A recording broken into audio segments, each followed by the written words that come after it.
그거는 아주 눈 깜짝할 사이에 벌어진 일이지 그전에는 다 수렵 채집하면서 살았다는 거예요. 그때 우리가 적응됐던 것들이에요. 그래서 우리가 여러분 뱀을 보시면 일단 놀라지 않습니까?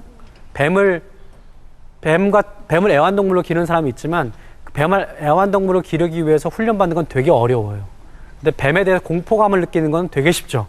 그냥 태어나면서 그냥 그렇게 뱀에 대해서 공포감을 느끼지 않습니까? 그것이 바로 우리의 수렵 채집하면서 우리를 계속해서 괴롭혔던 뱀이나 독거미에 대한 우리의 공포 반응이거든요. 그런 것이 장착되어 있다는 겁니다. 그런 장착이 우리 짝짓기 행동에는 어떻게 연관되어 있는지 살펴보죠. 왜냐하면 그 문제를 풀지 않으면 우리가 다음에 후세에 자기 유전자를 남길 수가 없어요. 여기 보시면 난자가 있습니다. 그리고 정자가 지금 이렇게 거기에 들어가려고 그러죠. 난자는 굉장히 거대하죠. 그리고 정자는 상당히 작고 말하자면 저렴합니다. 저렴한 장치예요. 근데 우리가 그 설비 투자의 관점에서 우리 경제학적 관점에서 생각을 해보면 여성은 설비 투자가 처음에 초기 투자가 되게 많은 거죠. 남자는 굉장히 적습니다. 그러면 어떻겠어요? 짝짓기를 할 때 투자를 많이 한 쪽은 더 까다롭게 고르겠죠, 그죠? 왜냐하면 잘못하면 꽝이니까. 여성들 같은 경우에는 예컨대 난자의 수도 대체로 정해져 있지 않습니까? 폐경위까지. 근데 남성 같은 경우에는 정제의 수라는 건 거의 말 그대로 무한대예요. 그러니까 서로 처음에 투자한 정도가 전혀 다릅니다. 그렇기 때문에 짝짓기 할 때 똑같은 방식으로 하면은 여성들만 손해인 거죠.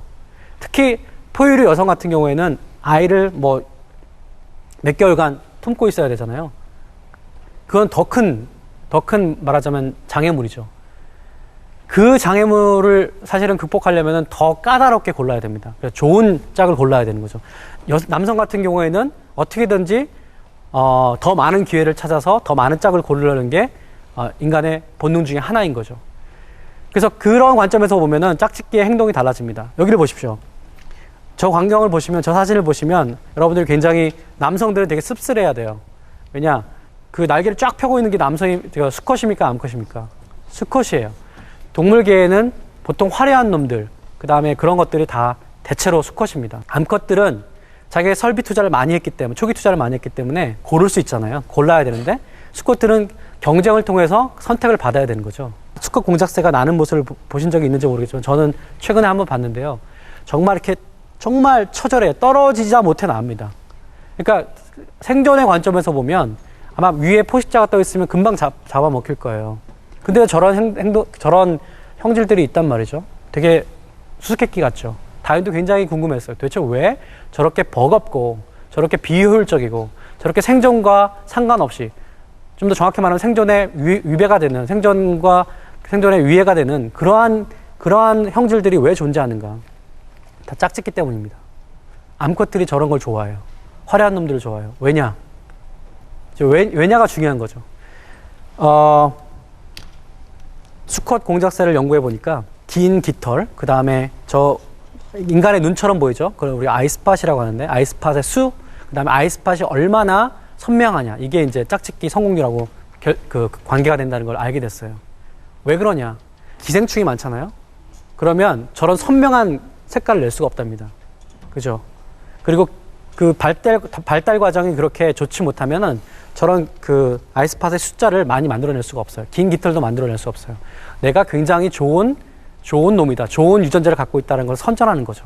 그리고 이렇게 버거운 걸 갖고 있으면서도 지금까지 생존했다. 나는 뭔가 난 놈이다. 라고 하는 것을 광고하는 거죠. 인간도 마찬가지입니다. 여러분, 빌 게이츠가 결혼할 때 여러분들 기억나세요? 그날 난리가 났습니다. 왜냐하면 하와이의 모든 호텔을 다 예약을 했어요. 혼자. 그러면 다른 사람이 못 오잖아요. 이건 아무나 따라할 수는 없는 거죠. 우리가 짝퉁 뭘 찰 수는 있어도 이걸 따라할 수는 없는 거죠. 그러니까 인간의 경우에도 사실은 남성들은 저런 부나 사회적 지위 같은 것이 굉장히 짝짓기 할 때 굉장히 중요한 역할을 하는 거예요. 여성들이 그 점을 굉장히 중시한다는 거고요. 남성들 실제로 보면 그래서 실제 연구 결과에 따르면 여러 나라들에 상관없이 여성들은 남성을 짝을 고를 때 사회적 지위가 그 남성이 얼마나 높으냐가 굉장히 중요하다는 겁니다. 근데 이거는 반대는 아니에요. 남성은 그렇게 그거에 대해 중요시하지 않습니다. 여성에 대해서. 이런 연구들이 있는 거죠. 또 한편으로 남성들은 어떤 여성들을 선호하느냐. 여기 보시면 뭐 굉장히 말하자면 섹시한 그런 여성들이 많이 나오는데요. 도톰한 입술, 매끄러운 피부, 잘록한 허리. 이런 것들이 사실은 이건 문화적인 거고 매스미디어가 그걸 만드는 거고 이렇게 사람들이 많이 얘기하는데 실제로는 그렇지 않다는 연구 결과들이 많습니다. 문화에 상관없이 왜냐하면 예컨대 도톰한 입술이라고 하는 거는 일종의 혈액순환을 보여주는 거거든요. 그래서 우리가 루즈 같은 것이 있어서 이렇게 그 혈액순환을 강조하게 빨간 칠을 하는 것이 그런 것들을 잘 보여주는 지표라는 겁니다. 건강, 뭐 매끄러운 피부라는 건 건강 상태를 보여주는 거고요. 잘록한 허리라는 것도 마찬가지고요. 그래서 남성들이 그냥 뭐 매스미디어가 이런 거를 막 몰고 가니까 좋아하는 것이 아니라 저런 형질들을 좋아하게 되고 저런 형질들을 좋아한다는 것은 결국 자기가 짝짓기를 해서 좋은 유전자를 남길 수 있다는 그런 뜻이라는 거죠. 여성들은 자기가 낳은 자식은 자기 자식이라는 걸 확신합니다. 자기가 낳는데 자기 자식이 아니라고 확신하는 사람이 있어요? 의심하는 사람 없죠. 자기 배에서 낳기 때문에. 근데 남자는 그렇지 않죠. 남자는 자기 파트너가 애를 낳으면 그 애는 항상 자기 애가라고 얘기할 수 없어요. 그죠? 옆집 남자의 애일 수도 있는 거고 뭐 다른 남자의 아이일 수도 있는 거죠. 그러니까 진화 과정에서 항상 불만이 있습니다. 항상 어떻게 보면은 어려움이 있습니다. 도대체 이 애가 내 아이인가에 대한 확신이 안 서는 거죠. 그거를 부성불확실성이라고 얘기를 합니다. 그럼 부성불확실성은 남자에게만 있는 거예요. 그래서 질투심에도 성차가 있다는 겁니다. 그래서 남자에게는 자기의 여성 짝이 다른 남자랑 바람을 피우는 것이 가장 큰 질투심을 느끼는 거고, 여성에게는 뭐 다른 자기의 그 남자 짝이 다른 여자랑 하룻밤을 자는 것보다는 오히려 그 자기 남자 짝이 다른 여자랑 커피숍에서 다정하게 얘기하는 감정적 교류를 하는 것에 더 질투심을 느낀다는 거죠. 그런 것들을 어떻게 설명할 것이냐. 바로 부성불확실성. 남자들은 자기의 짝이 애를 낳으면 그 애가 자기 짝인지를 확신할 수 없다. 그것들을 극복하기 위한 심리적인 메커니즘이 바로 남자의 질투심인 거죠. 여기까지도 뭐 여러분들 그렇게 받아들이기 쉽지 않을 수도 있습니다. 그죠? 네, 왜냐하면 결국 내가 이렇게 행동을 하지만 내 행동에 저 밑바닥에 보면은 유전자가 그걸 꽉 부여잡고 있다라고 하는 거니까 사실은 이렇게 아주 해피한 상황은 아니죠. 근데 더 불편하게 만드는 게 있습니다. 그리고 더 흥미롭게 만드는 것이 있습니다.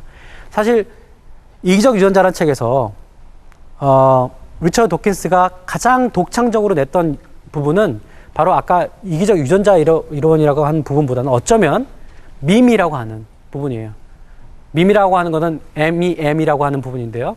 저기 철자가 되어 있는데 그거는 유전자가 GEN이잖아요. 그것에 대해서 대응하는 그런 말을 만든 겁니다. 도킨스가 만든 말인데 그것은 말하자면 문화 유전자 같은 거예요. 우리는 문화를 갖고 있잖아요. 우리 인간은 유전자에게만 영향을 받는 것이 아니라 우리가 만들어내는 문화에게도 똑같은 영향을 받는다라는 얘기를 하고 싶어서 도킨스가 그 책에서 밈이라고 하는 한 챕터를 썼습니다. 한 장을 썼는데요. 예컨대 이런 겁니다. 밈이란 게 뭐냐? 우리가 스마트폰들을 많이 사지 않습니까? 요즘 뭐 스마트폰 없는 사람들이 없는데 그 스마트폰 그다음에 뭐 타블렛 PC 이런 것들이 나오면 뭐 그게 뭐 대단해요. 근데 그걸 사기 위해서 3일 밤 4일 밤 어딘가에서 뭐 첫 번째 그거에 소비자가 되기 위해서 막 줄을 서고 있단 말이죠. TV 프로그램들 많이 있잖아요. 요즘 서바이벌 프로그램들이 많지 않습니까? 그 노래와 관련해서 그런 것들 보면은 뭐 오늘 나 뭘 봐야 되기 때문에 집에 일찍 들어가야 돼. 이런 사람들 많아요. 어떻게 보면은 되게 황당한 얘기죠. 뭐 그게 뭘 대단한가. 그리고 또 저 프로그램의 우승자가 되기 위해서 자기 인생을 거는 사람들이 있습니다. 그렇죠? 만약에 유전자의 관점에서 보면 잘 이해되지 않는 행동들이에요. 뭐 도대체 그렇게 자기 인생을 거기에 투자하는 게 뭐 사실은 한두 명 올라가는 거 나머지는 다 뭐 수십만이 꽝인 거잖아요.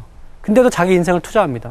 도대체 왜 우리가 만들어낸 문화인데 우리가 만들어낸 프로그램인데 다시 우리의 행동들, 우리의 마음들을 사로잡는가 하는 거죠. 돼지들은 민주주의를 위해서 내가 평생 내 헌신을 해야겠다. 이런 생각 안 합니다. 물론 뭐 제가 안 들어봐서 모르겠지만 근데 인간은 그 짓을 해요. 인간은 자기가 만들어낸 가치, 자기가 만들어낸 이념을 위해서 자기 목숨을 버립니다. 진화론적 관점에서 보면은 말이 안 되는 행동이에요. 그렇잖아요. 유전적인 정도는 꽝이 되는 거거든요. 근데 여러분들 보십시오. 우리가 자유, 민주주의 뭐 이런 것들을 위해서 얼마나 많은 사람들이 자발적으로 목숨을 버렸습니까? 그죠? 우리가 만들어낸 제도나 이념이나 이런 가치들이 우리를 다시, 우리의 행동들을 다시, 우리의 마음들을 다시 사로잡거나 우리 행동들을 다른 방향으로 끌고 가는 거.